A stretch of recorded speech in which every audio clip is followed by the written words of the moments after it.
This is the Voice for Real Estate podcast. Whether you're buying a home, building a home, or designing a home, you'll meet the local experts who can provide all the information you need in every episode of Voice for Real Estate. And be sure to subscribe, share, and comment so you don't miss a single episode of Voice for Real Estate. And I am honored to have Chuck with us here from Arthur Rittenberg's home. And what's the name of your company again, Chuck? Because it's not, that's the franchise you have, but it's Coastal what? Coastal Premier Homes, DBA Arthur Rittenberg Homes. I got you.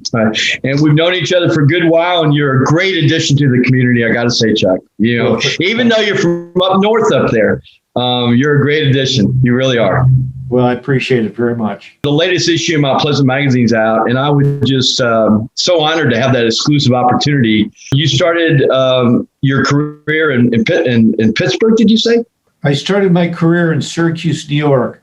Okay. And worked for national builders for 18 years, and they moved me around the Northeast, and I ended up in a suburb of Philadelphia, where I spent 25 years before moving to Charleston. As I mentioned, we've got this article in the magazine about you.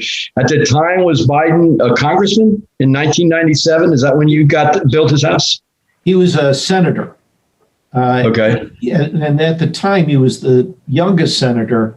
And I met him in I would think about 1990, 94. Okay. Yeah. And through his brother and I were pretty close friends. How did you meet his brother? Through mutual friends, couples that we got to know in the DC area. And they introduced us to Jim and Michelle. And we socialized quite a bit in DC. And then just by coincidence, 6 months after he moved to Philadelphia, I got a different job and they moved me to Philadelphia. So we were able to continue our relationship there. And through Jimmy, I met Joe and really got to know Joe about 3 or 4 years before he went ahead and wanted to build his home. And so you were one of several builders that bid on his house? You know, it's a good question. I'm not sure who else they contacted, but I was probably, at the time, the least expensive builder that Joe had on his list. And probably one of the better ones. Come on. Well, yes, that's true, too. One of the better ones. Thank you. Yeah. You built Joe Biden's house, and of course, now he's the president. But what a unique experience, man. Like, tell us a little bit about that. Well, the nice thing about building Joe's house was that I knew him before the house came up. So I had established a relationship with him and his family and knew them very well and would go to their home to Jim and Michelle's home for holidays, and Joe would be there. And so I got to know Joe. Certainly, when you meet Joe and get to know him, you don't call him Senator or Mr. C. You know, he's Joe. So he puts you at ease pretty easily, pretty quickly. But once I started to build his home, it got more serious because you know, he's a very much a taskmaster. Doesn't let anything go by, and he's on top of absolutely everything. I mean, this guy is not only knowledgeable about history, but he's just got a lot of good common sense about everyday life.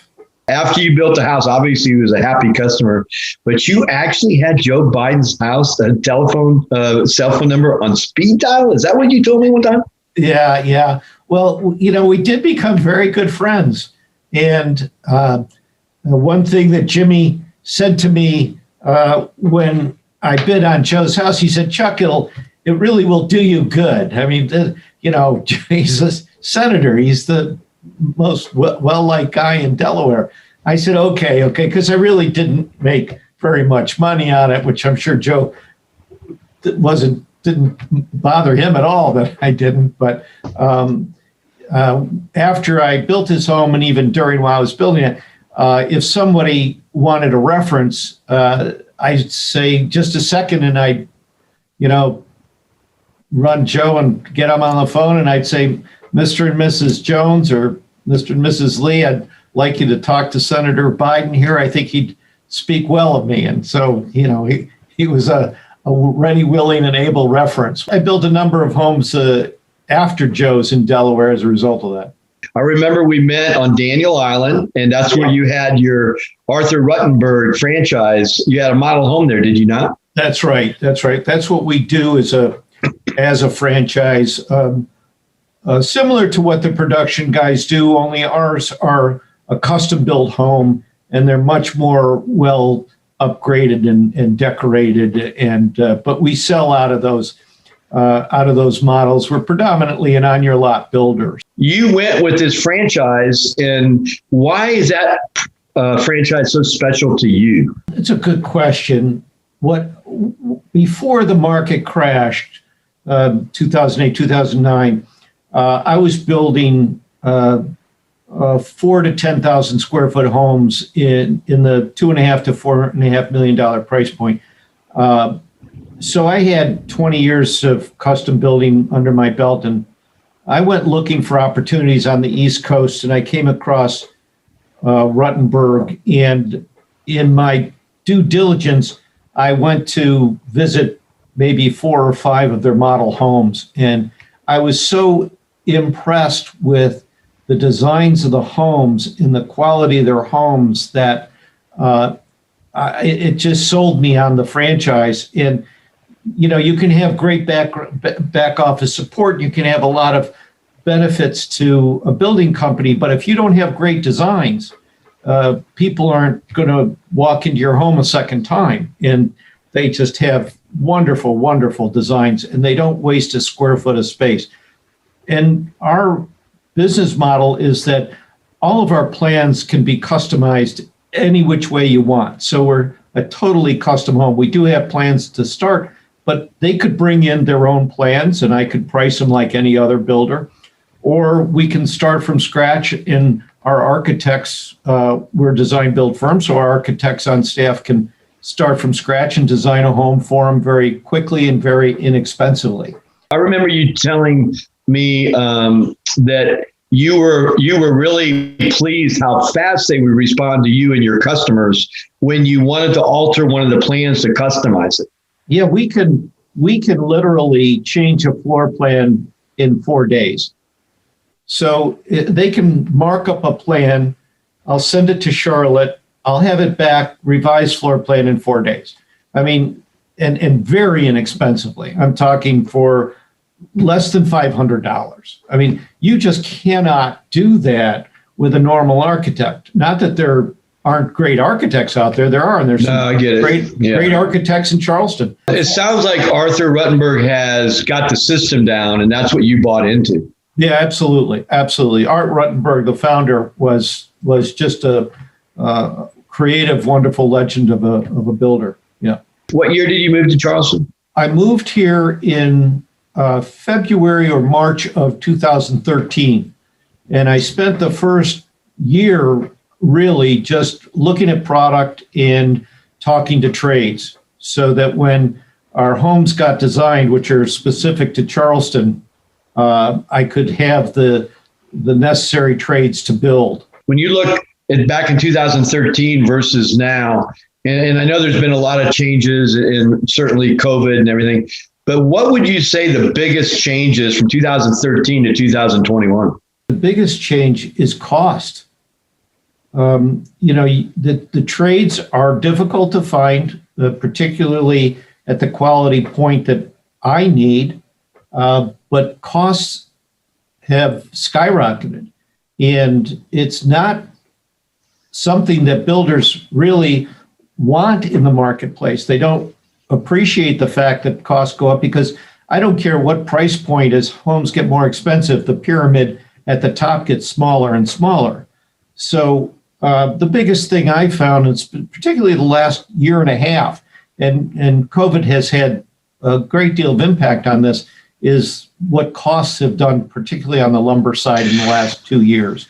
So do you think the consumer that prospects that walks into your office to build that custom Arthur Ruttenberg new home, do you think the consumer understands that the builder's not making all this profit, that the price of the home is skyrocketing? Are they aware of that, Chuck? Many are, particularly at the higher price point, because this isn't their first home in all likelihood. So they understand the market. They're a little more mature and have done this a few times, perhaps. And so they really are pretty darn smart about watching costs. So I would say yes, more so than an entry-level buyer, because they're just excited to get into the house. Right? What's the difference between today's buyer in that price range versus the same price range 30 years ago? I'd have to say that the majority of the buyers I talked to today, or since I've been in Charleston, are about 10 years older in age group, and they're more retirees and couples whose children have grown up, and they're moving here to be close to their grandchildren. Whereas 20 years ago, when I started out building custom, I wasn't at this price point. I started off at a lower price point, worked my way up. Oh, I see. And they were more families. Today, it's a different. Now, in my new community, I'll probably see more families. That's a good segue, if you don't mind, Chuck. So I've got to tell the story. You know, I want to tell the story. My understanding is a couple had read Mount Pleasant magazine, and they actually brought that. Is that it? Is that the issue? I keep it close to my heart, Bill, just so you know. This couple brought the magazine into your office and said they read the magazine and they read about you. And then what happened after that? This nice little old lady walks into my office for Mel Goblet, and she has a male friend of hers from the Virginia area. And she walked into my model home on Daniel Island with this magazine in her hand, and said, I saw this and I wanted to come look at your model. And long story short, she was the owner. Unfortunately, she passed away in October of 19, but she was the owner of this property that became Heirloom Landing that I eventually finished developing and now building on. What a great story. And thanks for sharing that with me. You know how excited I was when you shared that with me. But how many acres are over there? And the location of Heirloom is awesome. It's 42 acres. And it's really the last parcel in Mount Pleasant where you're going to have lots of the size that I've developed. They're quarter-acre minimum. Many of the neighborhoods surrounding us, not too far away, are 5,000 square foot lots, 6,000 square foot lots, whereas these are minimum 12 to 14,000 square foot. So, well, that makes for a nice development. And how many homes are going to be in there again? There's 28 homes. Okay.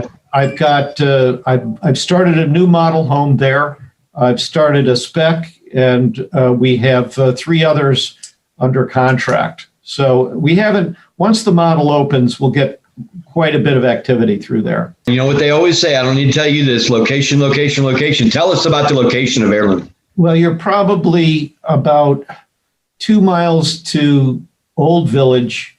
You're 2.5 miles to Sullivan's Island. You can be on the beach in under 10 minutes.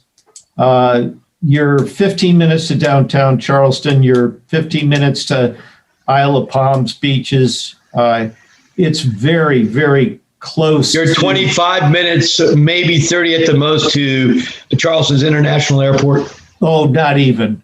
No, you're 15 minutes to the airport. I want to know more about it, Chuck. So what are the square footage of the houses there, and what are the price ranges?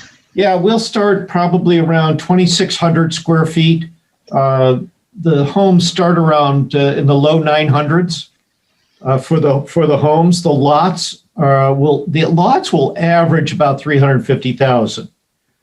So the combined package is 125, 13, which is expensive for the Mount Pleasant market, but there's nowhere else you can find new construction with the size of the lots and the open space that I have there. It's the largest development I know within probably a 50-mile radius.